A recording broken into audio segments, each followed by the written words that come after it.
Hey YouTube, Blockchain Riker here. How's it going? This is my first video in what I hope to be several about the topic of ICOs. ICOs, aka blockchain cryptocurrency startups. Um, if you're not aware, there's three main ways to make money in cryptocurrency. You can either mine it, you can trade it, or you can ICO it. Um, for me, I go with the ICO option. Not particularly fond of trading. I don't like chasing coins around, and I don't like staring at my computer all day. I don't like the upfront cost of mining, although I really respect the guys who do that work, and yeah, guys who trade as well. It's just not for me. I really like the analysis portion of ICOs. I think it lends itself well to what I like to do anyway. So let's get started. Um, if you want to know if I have a spreadsheet, I do, but it's for personal use. I'm not a spreadsheet guy. There's lots out there. If you're looking for a good spreadsheet to go for, there's one called Top 7 ICO. They have a Telegram group. I think they got a paid spreadsheet. It's only a few bucks. I'm not endorsing it. I'm just saying I use it because it's a nice quick reference, a good resource. But yeah, there's a lot of guys who do that. I'm going to be more of a bird's eye approach here, just sort of looking at the top level of what ICOs are, what they do, what I look for in a good ICO, and more importantly, how ICOs are changing and how we can avoid getting screwed as regular investors, because that's really what's going on here. If you're sleeping right now, it's time to wake up, because ICOs aren't going to be the money makers that they once were. So I'm gonna split this up into a few parts. For one, I'll talk about the future of ICOs. Then we'll look at a couple past ICOs. You know, what I thought about those. A couple future ones that are coming up. Specific ICOs, not just the future, but a couple future ICOs, and then I'll conclude. So thanks for coming. Thanks for joining me, and yeah, let's do this. One of the first tools that I used in my analysis, and I made this up. Actually, made this up for a quant stamp proof of care when I was analyzing sort of what makes a good ICO, because I wanted to kind of think about it, really analyze it. And back then, last year, this was fairly appropriate. It only took three elements into consideration.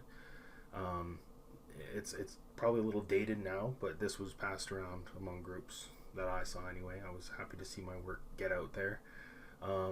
It's an infographic, and I wanted to help demonstrate what constituted a good ICO.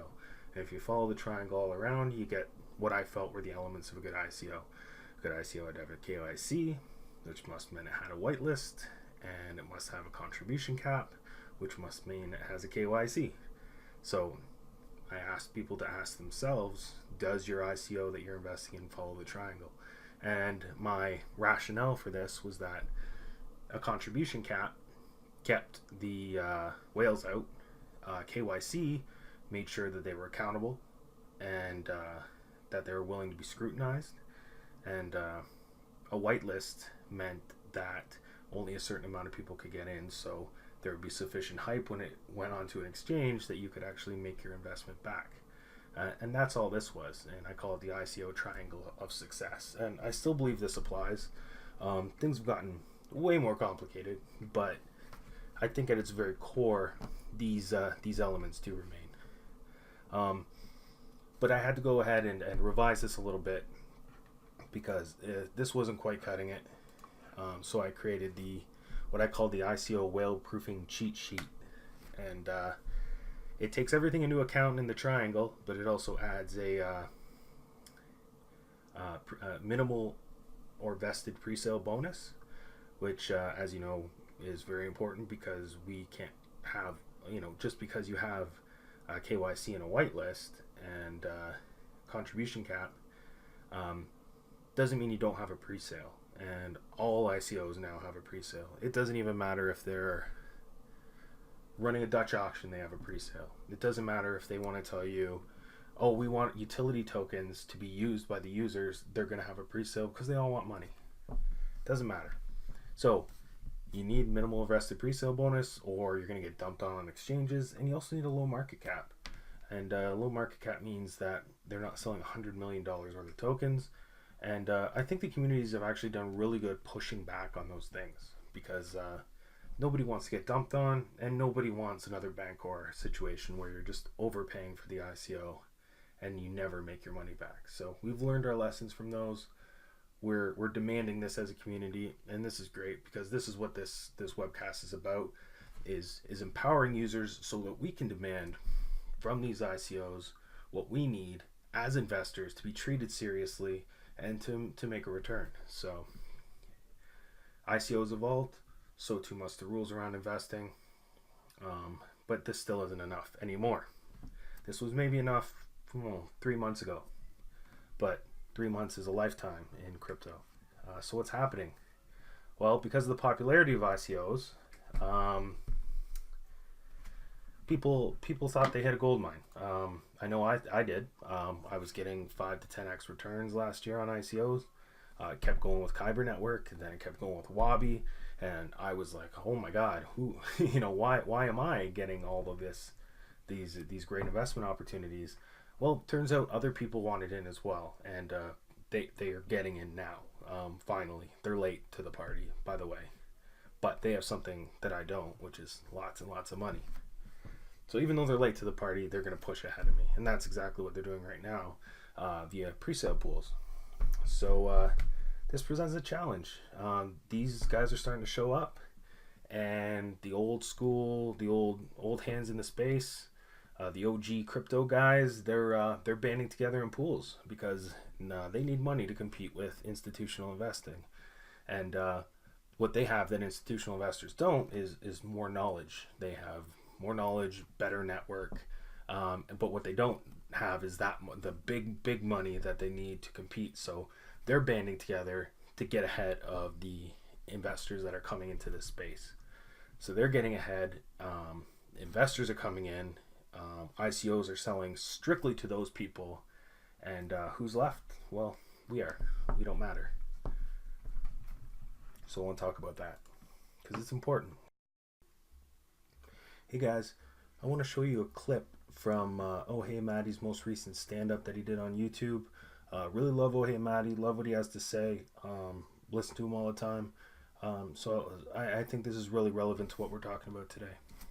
The VCs come in, and then those projects know that they have their lawyer in their ear, right? The same lawyers who told them to start running KYCs and AMLs, now their lawyers are telling them, hey, if you can sell it in the private sale, it's fine, because you're only accepting accredited investors, the people who are signing the SAFs, or you're only dealing with VC groups. So therefore, even though you're not directly complying with all of the SEC securities laws, you aren't selling to the public. So therefore, it's a different type of sale, right? And it covers them legally from a regulatory body. So what you're going to see happen, and you can come back in this video in 6 months and say, Matt, man, you were really right. You really saw that future. And I think there's another number of other guys in the space who also see this coming down pike.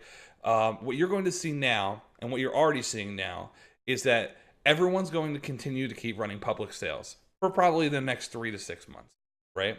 And what's going to happen is that the ones who are really popular, they'll get popular enough, the VC groups will smash them with money, and then they'll look for ways to pivot to just sell everything privately and either do an airdrop or a very small token sale to a select group of people in the public. And I'm not going to name who the person is, but I actually read a specific message from a CEO to a VC who I'm not going to name. And that specific person was like, yeah, we're just running a public sale as a front. And then when we get enough people, we're just going to sell it in the private sale. Okay, so what's Matty talking about here? Well, he's basically saying that the party's over. Or that's to say the party's ending. This is a game of musical chairs, and if you're not in an ICO pool yet, you're still walking around in a circle. And when the music stops, you better have a chair. And that's the end story. And he's been hinting at this several times in a few videos. Ian Bellina even said something about it, and he's got nothing to gain by telling you guys about this.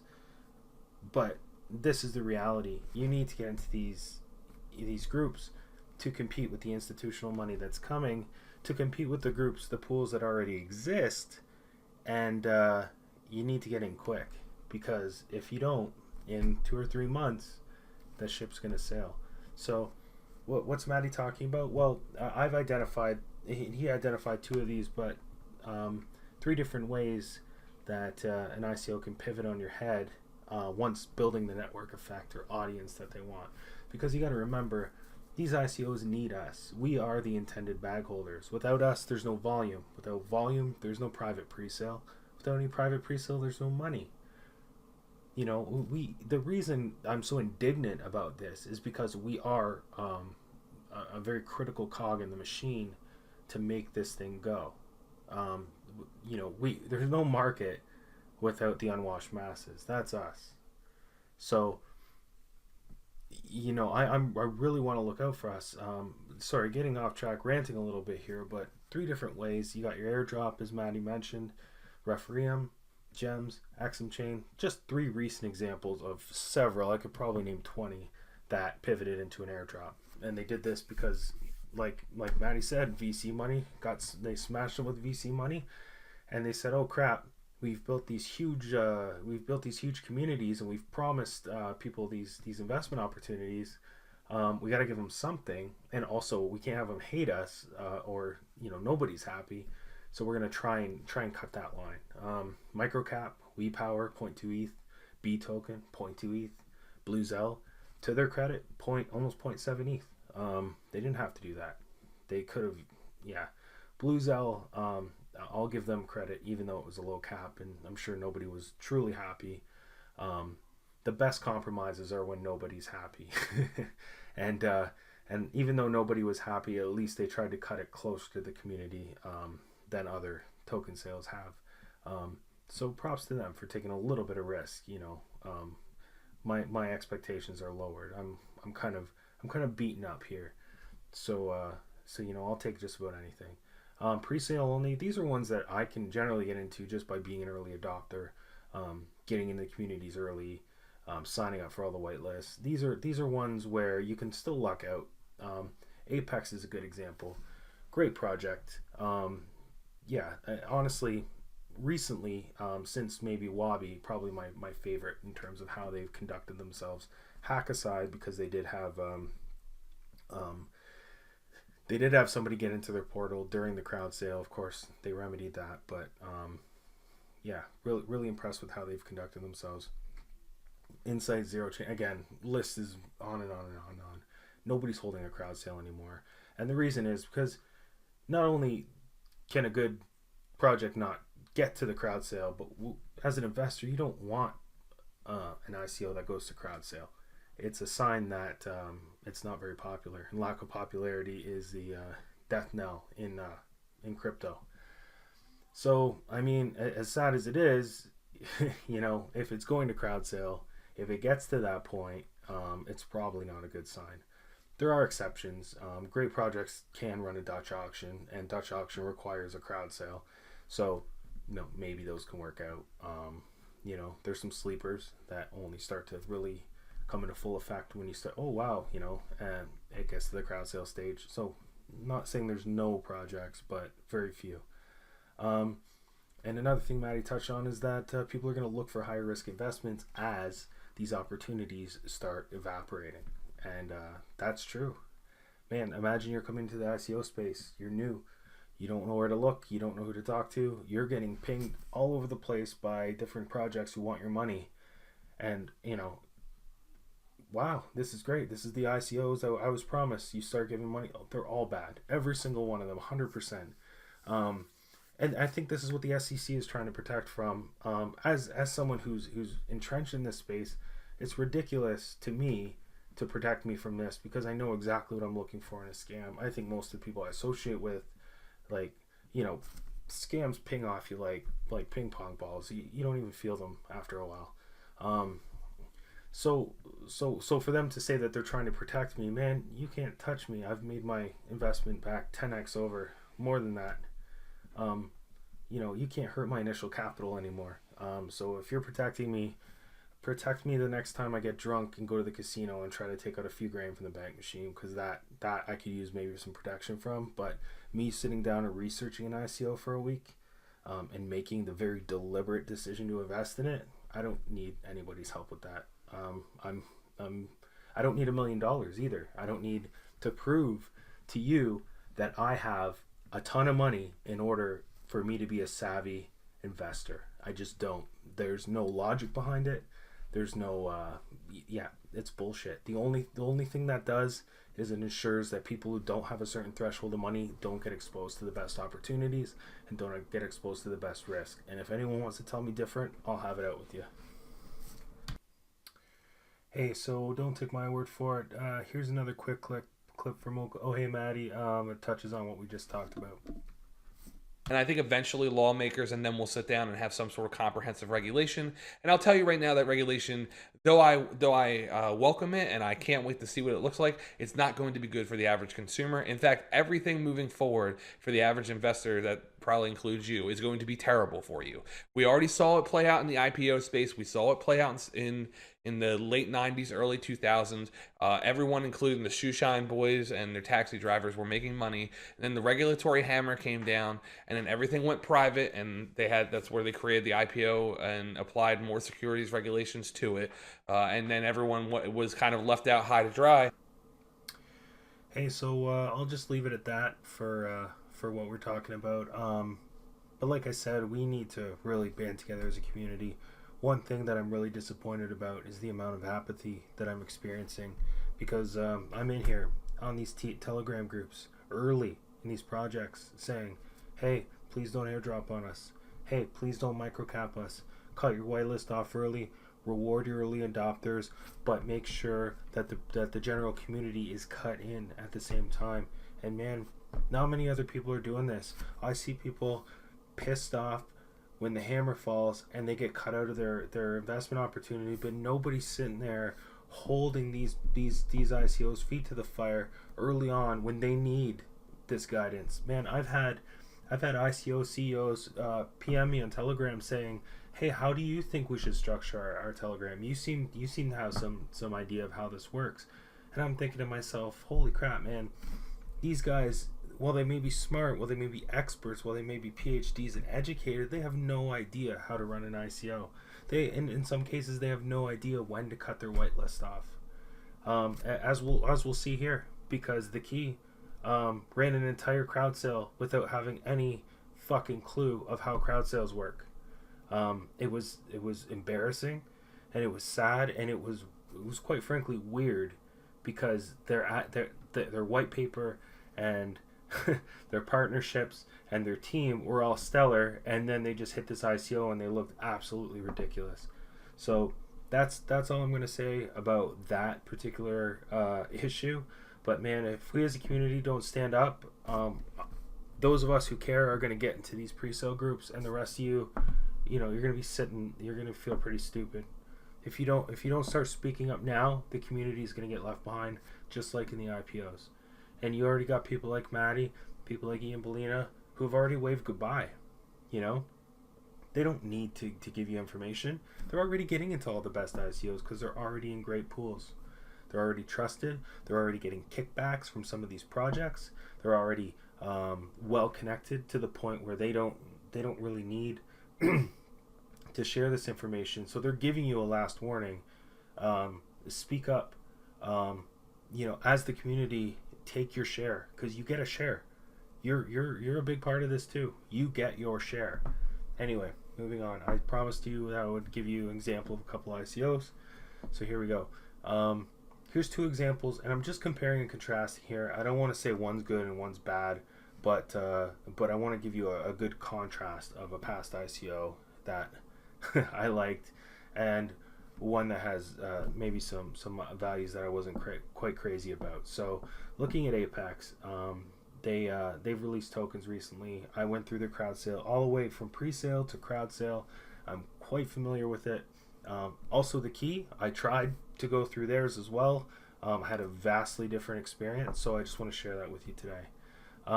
So this is the two very, very high level. Again, this is not a spreadsheet. I'm not giving you metrics. There's no score here.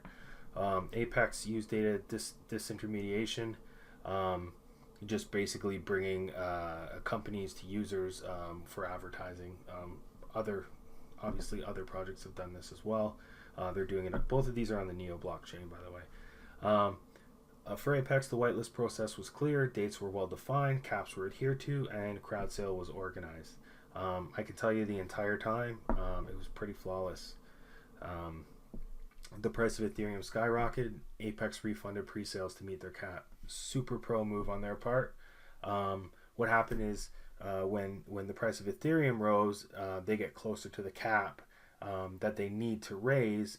Therefore, their promise to the crowd sale could technically get eaten if they wanted it to. And projects have done this before, but they didn't do that. They said, "No, what? No, we want to honor our crowd sailors, our community. So we're going to take our pre-sales and our private pre-sales, they're buddies, and they refunded them part of the money, saying, look, we need to honor our crowd sale. Super, super good move. A lot of respect. The website got hammered. They basically said for their open crowd sale, which was a 4 Neo, they basically said to tens of thousands of people, bring it, our website can take it. And you know what? It was choppy, but totally did. I was able to get in. My girlfriend was able to get in, and some friends were able to get in. So if you were there and you did the whitelist, you probably got an allocation. And the admins in their Telegram channel, they banned spammers, quick to remedy FUD, and just super. They hired pros to take care of their Telegram channel, which is exactly how you need to run an ICO. To compare, TheKey, they're doing an identity play. That's fine. There's a couple others in the space. They're doing their thing. Great team, I have to say. I read their white paper. Great team, good partnerships. With any of the China ICOs, it's always tough to know exactly what's going on because there's just always this layer of I don't know. It's almost it's a cloud layer over everything that happens over there. And I think there's just not an expectation of things like having an open GitHub and constantly communicating and sort of telling people where all their money goes. It almost seems counterculture. But anyway, getting off track. Whitelist never closed. They collected over 40,000 identities. They just kept it right open to the end. They sold less than 3,000 Neo worth of tokens. So if you want to do the math there, they couldn't even give one person a fraction. Like if everybody got in, couldn't even have a fraction of a Neo.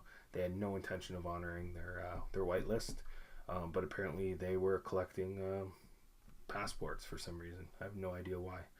The price of Ethereum skyrocketed, of course. These happened around the same time. That's why they're a good comparison. TheKey shrunk their crowd sale cap to almost nothing. Obviously, 3,000 Neo. That's nothing. They screwed everybody.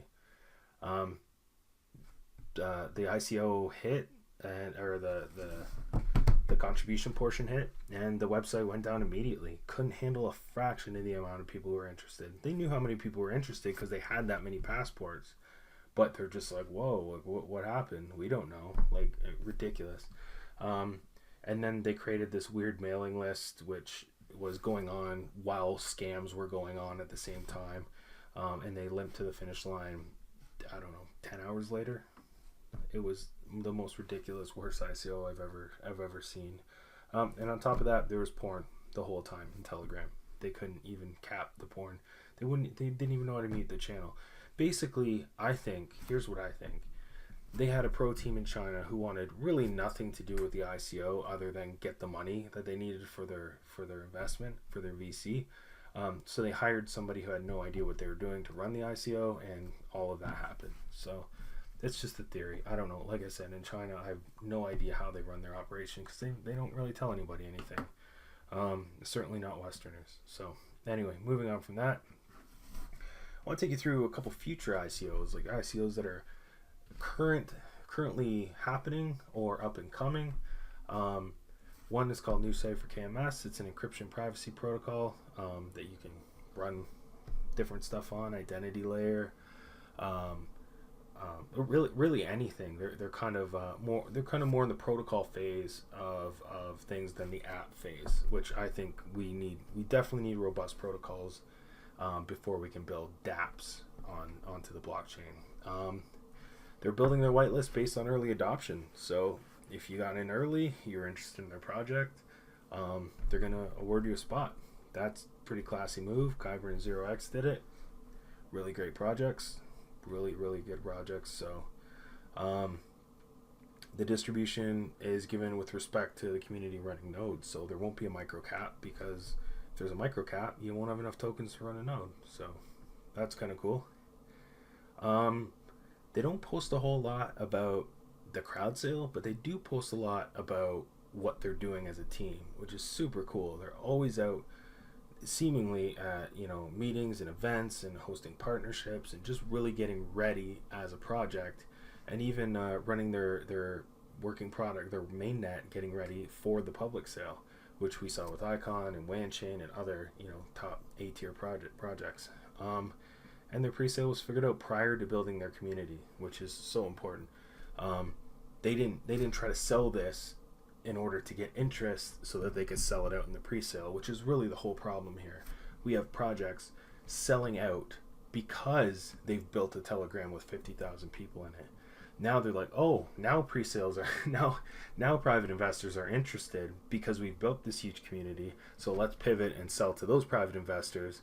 And then basically we're patsies here, we're pawns, we're their unwilling marketing team. I feel dirty. I want to look at Gems. I actually really like Gems.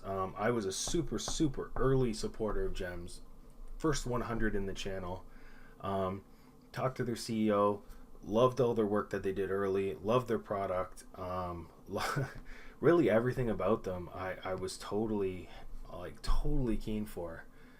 And then I don't know what happened, man. Like the Mechanical Turk play, that's actually a really logical dApp to build for an early for an early dApp. It actually makes a lot of sense because you can isolate that action within the blockchain without requiring a bunch of other moving parts, which to me seemed really elegant at the time. So their whitelist was based on a proof of care model, which I'm not necessarily against. I know a lot of people hate it. I think QuantStamp executed it pretty well. Gems was able to dog food their product for their proof of care, which I thought was a pretty pro move. A lot of the things that they did early built a lot of confidence in their product. A lot of their early moves just really cemented that I really like this thing. And then they came up with the Dutch auction, which, man, they tried to do too many things with this Dutch auction. They tried to do a Dutch auction. They tried to do bonuses on top of it. They tried to add different elements to it so that the bonuses were based on time. There was a time metric, and it was just too many things, and the community just showed so much backlash, and then it really showed how thin-skinned the project was, because instead of going through with it, they then completely backed off and complete radio silence for almost 3 weeks. And I'm thinking, all of this, you built all of this, like so much confidence, and then all of a sudden nothing. And then they came back, was it yesterday or the day before, and then just an airdrop, which, I mean, I don't mind. I'm actually a Sapphire contributor, so I think my airdrop's probably going to be pretty sweet. And my girlfriend's Emerald, I think hers is going to be sweet. We did a lot of work for this project, so I'm really looking forward to a decent allocation. But at the same time, I can't help but feel that the entire 3 weeks where we didn't hear anything from Gems, they were basically entertaining private investors and filling the entire crowd sale out from under our noses while we didn't hear anything about it. That's where their time was being spent. And again, it's so disrespectful, and it hurts me to say that because I love the project and I love Rory and I love everything about this, except it's so fucking disrespectful to do to people who cared and trusted your project. So that's the examples. That's just 4 examples I want to give to you. Every time I do a webcast, I'll try to give a few examples of projects that I like and I don't like and why. So it's kind of like a bird's eye view of what's going on. Hey, so that's that for my broadcast. Thanks everyone who tuned in. Again, I'm pretty new to this, so this is my first one. Any suggestions you might have, feel free to leave in the comments below. If I could get a few subscribers, that'd be amazing. Make my day. Thanks again. Bye.